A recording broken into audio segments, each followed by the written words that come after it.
Once the ultimate evil had escaped from the depths, still fettered to the throne, it traveled to wreak terrible vengeance on those who had done this, heavily supported by its little snots. The first target was Paladin Robert, now King of the Alliance. He had withdrawn to the quiet surroundings of his hunting lodge. There, he would be the perfect victim.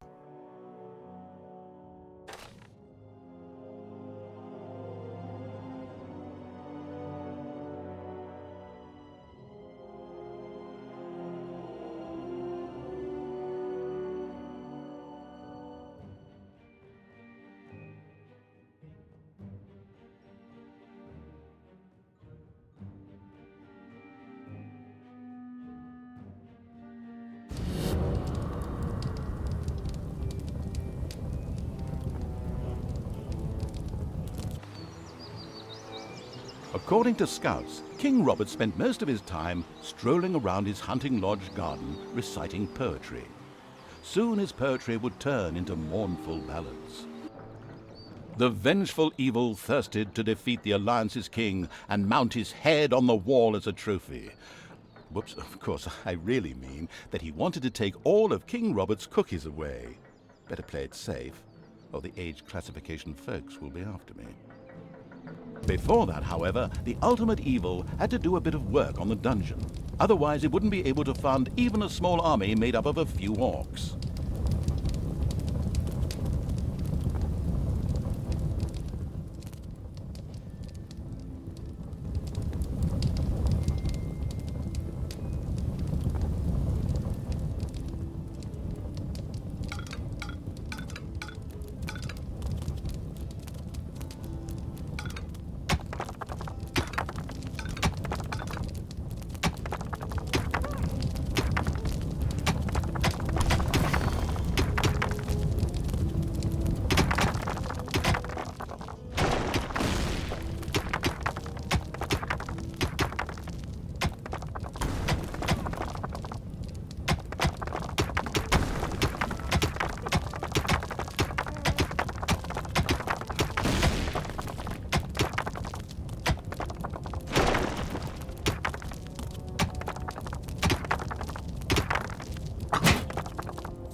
The first treasury was completed.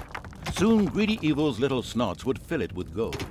You know the golden rule, right? Whoever has the gold makes the rules.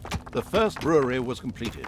Soon beer would be flowing like a river, and an Oktoberfest atmosphere would pervade all.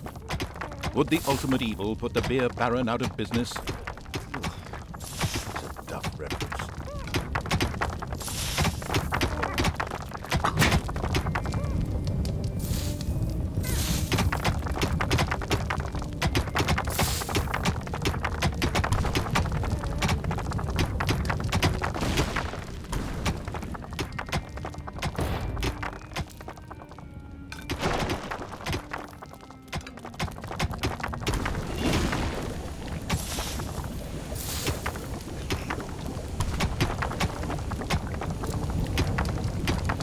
Warmongering evil had hired the first orc.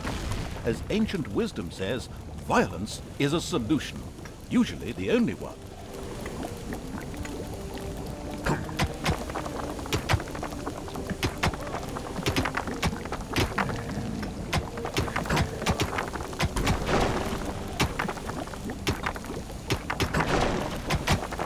The strategy guidebook, Dungeons for Dummies, says, mountains don't always just consist of rocks and stone, but may also include natural as well as artificial caves and ruins. These usually contain treasures and dangers to make digging around underground more exciting.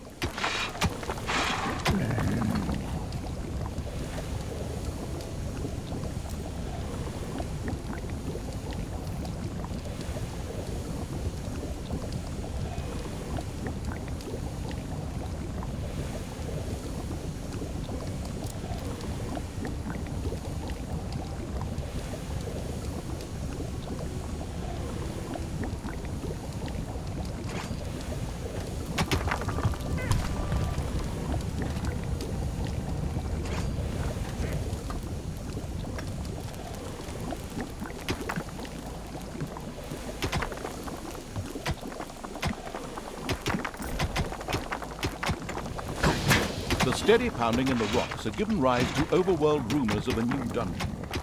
A group of heroes set out to plunder its riches, and the ultimate evil was already looking forward to this visit.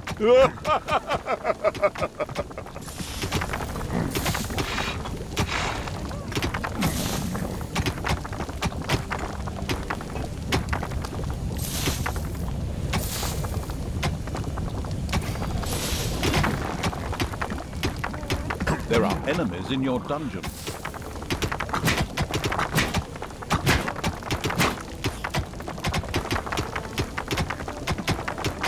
The ultimate evil should never forget to keep a watchful eye on its beer and gold stores.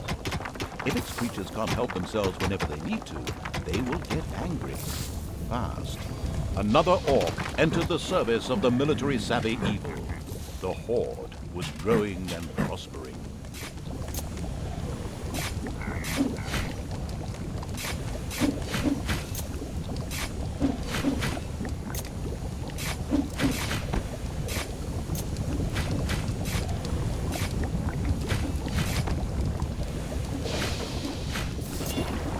The heroes didn't know what had hit them, as several orcs bore down from nowhere and annihilated them.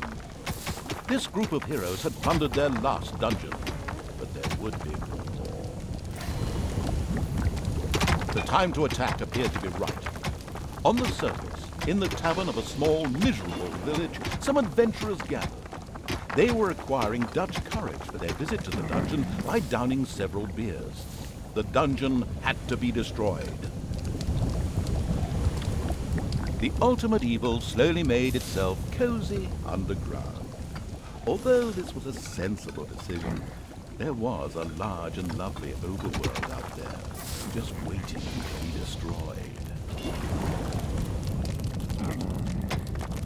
Payday!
There are enemies in your dungeon.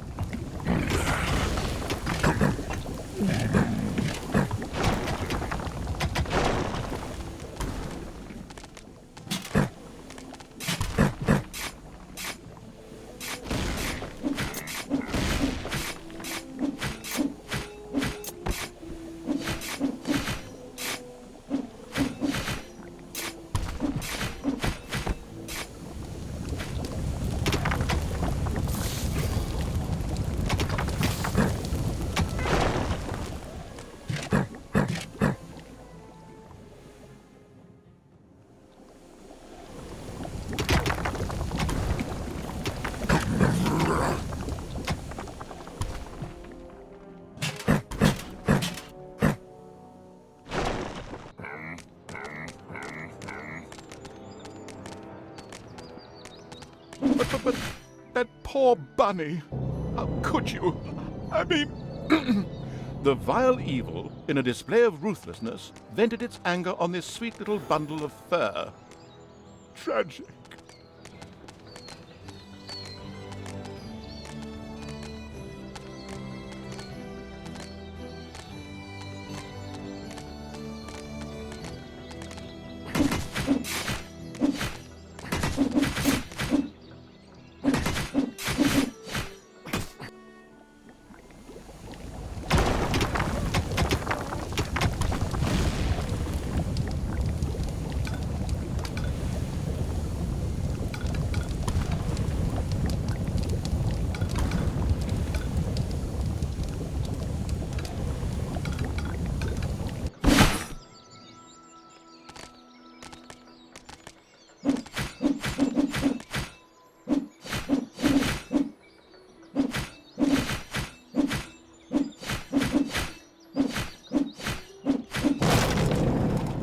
A delicious rumble announced the fact that the village's last house had crashed to the ground. Ha!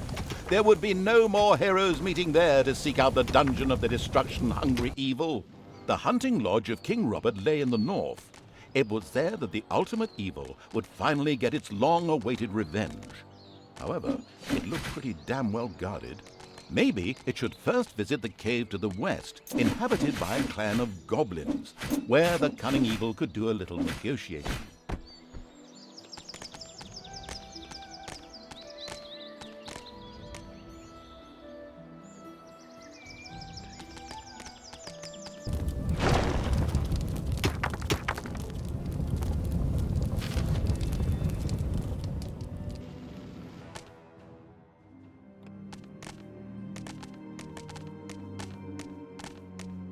The goblin leader prostrated himself joyfully before the ultimate evil and immediately dispatched 2 goblins into its dungeon with a few plans for a new room, a tinkerer's cave.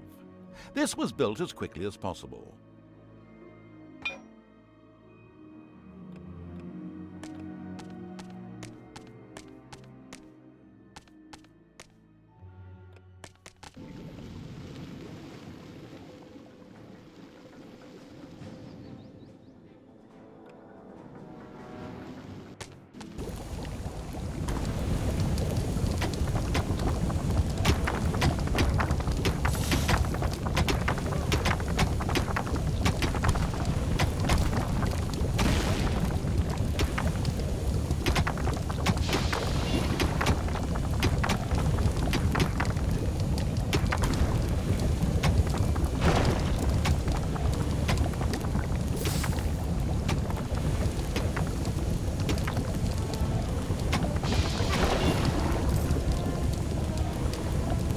The Tinkerer's Cave was built. It could, however, only be used as a warehouse, as it lacked the workshop that the insidious evil's goblins needed.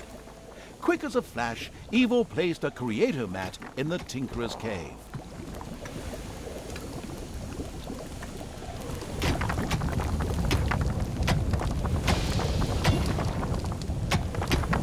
Payday!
The Tinkerer's Cave was still lying there completely useless.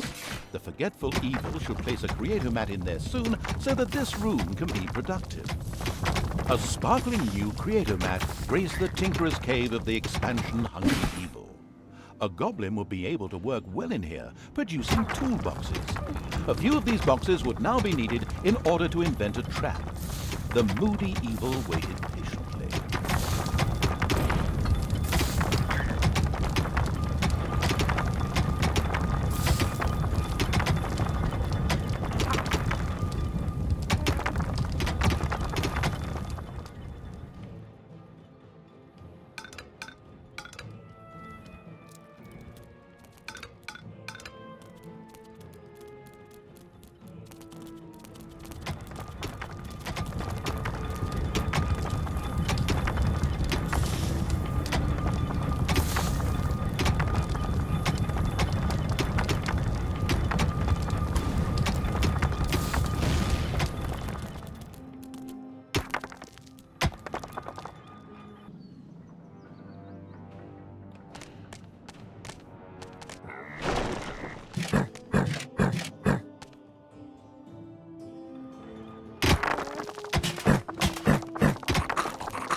As cowardly as the goblins were, their creativity more than made up for this. They proudly presented the treacherous evil with their plan for a devious trap. With a silent, evil cackle, it quickly buckled down to setting the trap.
Payday!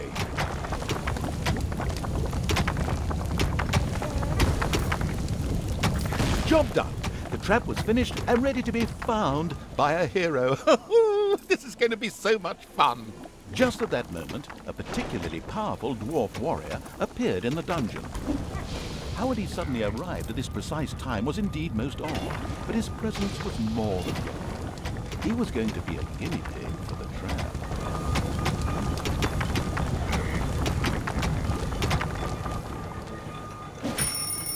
Even this strong dwarf warrior didn't stand a chance against the treacherous traps and powerful monsters of the invincible evil. He bit the dust. So much for a game of dwarves. The dungeon's defenses were now clearly much improved, but the hunting lodge still remained well protected and impregnable. There was nothing that the ultimate evil could do. The task was impossible. So the evil withdrew bent and broken, let feelings of revenge ebb away, and instead took up looking after those cute, teeny-weeny trees. What are they called again? Bonsais. The end. Pretty unsatisfactory, huh? Of course, that wasn't the end. In reality, the indefatigable evil paid the goblin cave another little visit. The goblin leader would hopefully spit out something useful after a few more slaps.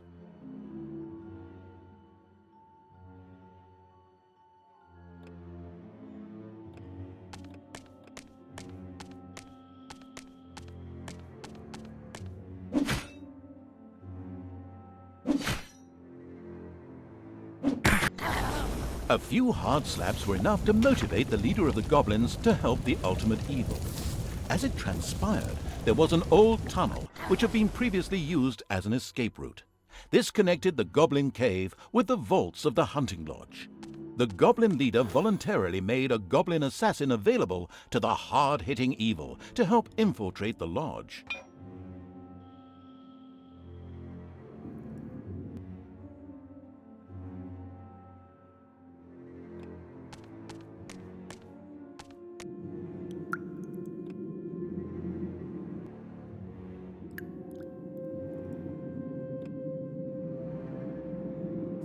The cheerful evil was pleased with this support.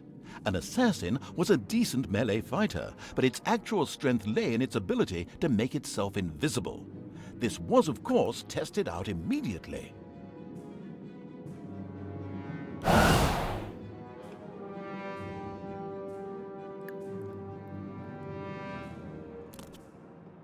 Despite the powerful invisibility skill, the charitable evil had researched the hospital. This would enable its units to quickly recover from their injuries, once it had been built, that is.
There are enemies in your dungeon.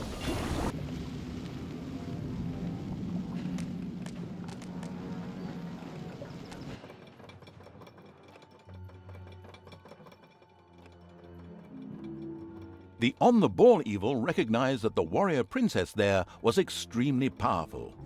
The goblin assassin would be best advised to avoid any contact with her.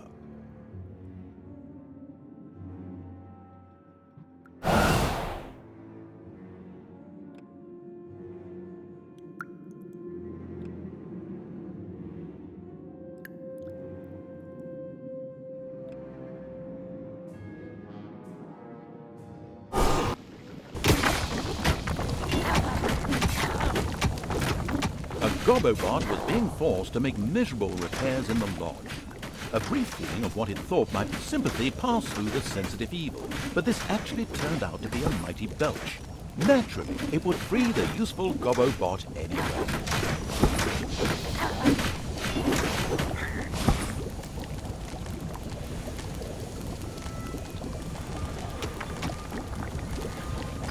The caring evil had good-naturedly built a hospital for its suffering creatures. It, however, still lacked a hospital there. Little Snots would then bring any units there that had been injured in the dungeon.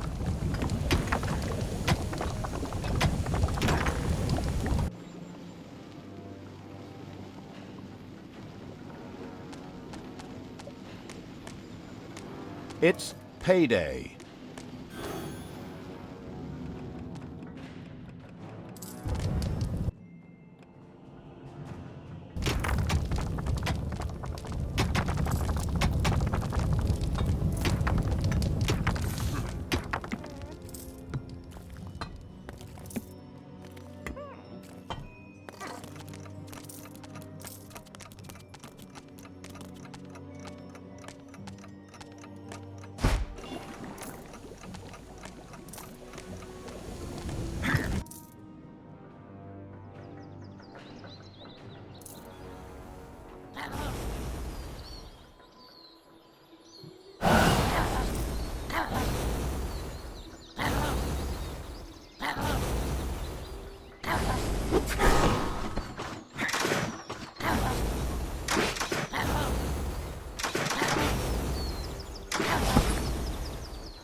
Elated by the assassin's attempt at rescuing it, the Gobobot joined the horde and succeeded in showing its tormentors a real hot time. Its ability to more or less ignore ranged damage and set fire to large areas would come in very handy.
First hospital bed had been built.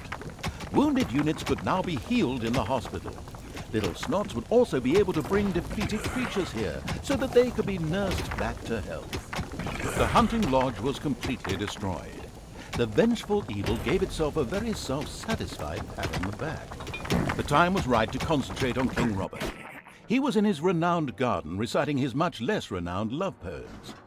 The lyrically challenged evil had no time for poetry and would soon make this tangibly clear to him.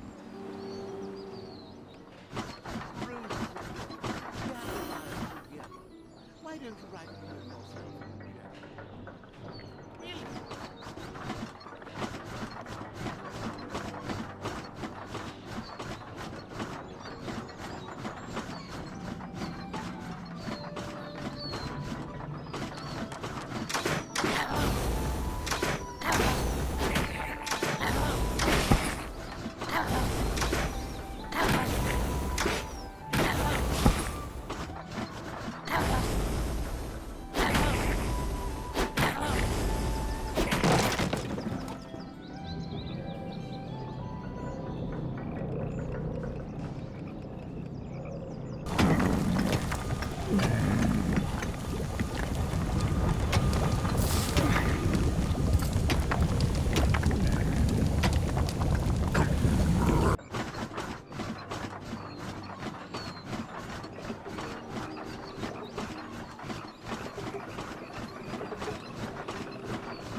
The king was accompanied by a pixie who was able to cast powerful healing magic. Any direct attack would be suicidal.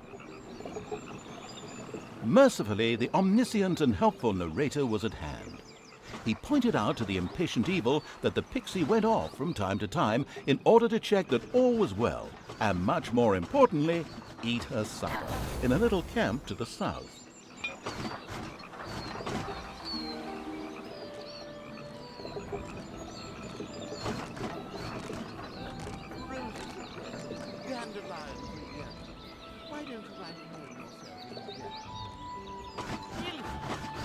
The pixie buzzed over to eat her meal.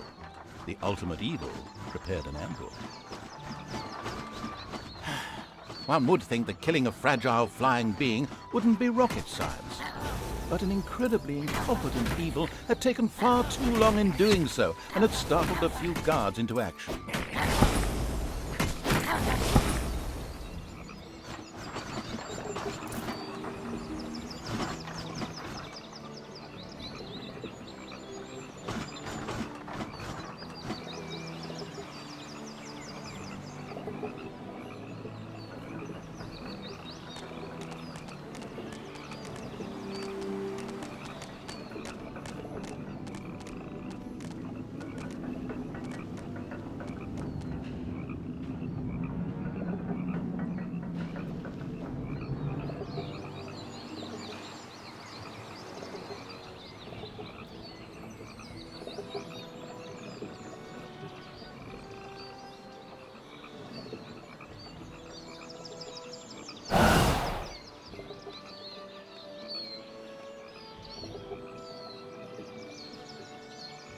The annoying little pixie had spoken her last healing spell.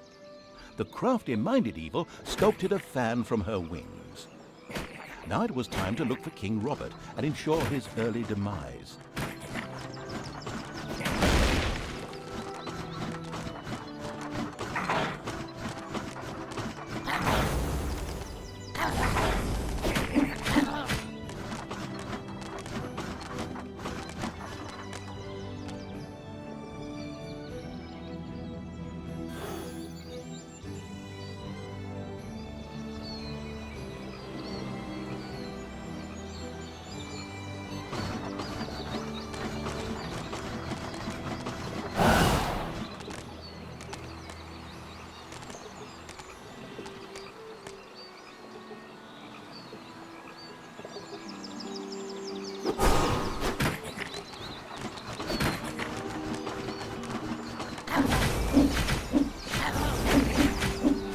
King Robert fell, and the ultimate evil had received its well-deserved revenge. But there were still many more heroes out there who deserved to bite the dust. Their time would come.